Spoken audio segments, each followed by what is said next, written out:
मुळे जोरदार आरोप प्रत्यारोप पाहायला मिळत आहेत। शिंदेंची शिवसेना आणि ठाकरे सेनेमध्ये जोरदार आरोप प्रत्यारोप सुरू आहेत। हे शाब्दिक वॉर कसं सुरू आहे ते पाहूया।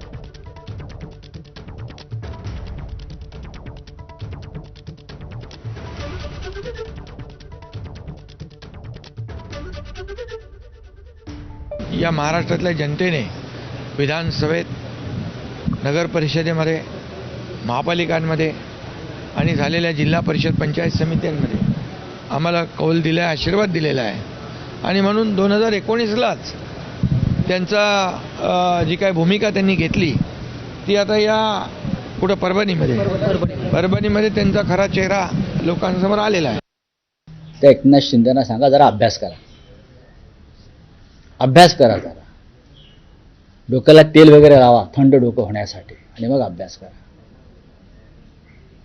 परभणीमध्ये भारतीय जनता पक्षाचे 12 नगरसेवक मुसलमान आहेत हे त्यांना माहिती आहे का? शिंद्यांना का उचलली जीभ लावली दाढीला, टाळाला पण नाही दाढीला। संजय राऊतच्या डोक्यावर झालेला तो परिणाम आहे। आता उचलली जीभ लावली दाढीला, तू लावून दाखव बरं। बोलताना वाक्याचा वापर कुठं करायचा याची अक्कल नसलेले हे बेअक्कल लोक आम्हाला शहाणपण शिकवायला चालले।